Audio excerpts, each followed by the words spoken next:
Saya pulang kantor setiap sore lihat dia naik sepeda di tower ada gedung kita, dia latihan sendirian. Nah, sekarang dia jadi juara Asian Games.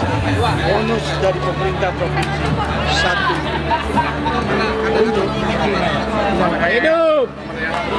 Hidup Almudin.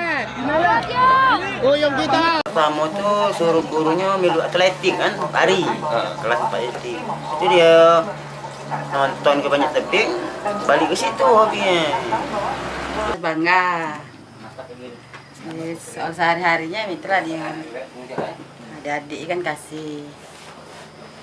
Sayang. Saya bergaulnya tak boleh ini. Jarang dia bergaul. Di rumah tuh lah. Keluar ke masjid. Ya. Keluar lagi kan ganti kawannya. Jarang dia berombong-rombong duduk-duduk gitu. Waktu dia tuh cak di manfaat kenyanian. Itu latihan Keluar latihan gitu. Balik tidur istirahat.